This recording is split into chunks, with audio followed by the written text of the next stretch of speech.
Hey guys, welcome back. In this video, I'm going to show you how to add HTML code or embed code on your Wix website. So let's get started.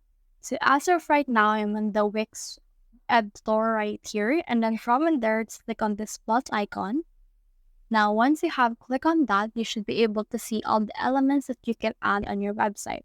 Now, from in there, just scroll down until you reach HTML. Now, if you can see it, you can actually just click on search right here and search in here for HTML.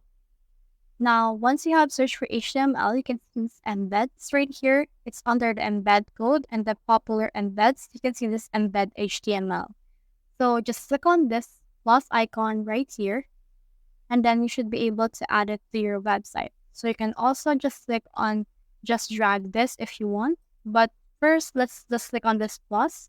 And then as you can see, it will be added right here. You can add in here your code, or you can also open a website address.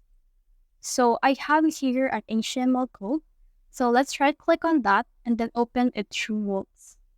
So right click, open with, and then click on Notepad. And then just copy this note or code and then add in here the HTTPS. And then in here, just click on update. Then once you have updated that, it will be able to be added as an HTML on your website. So that's the whole process. I hope this video helped you to add HTML code or embed code on your Wix website. If you have found this video helpful, simply leave a like below or subscribe because it helps me reach more people. See you soon.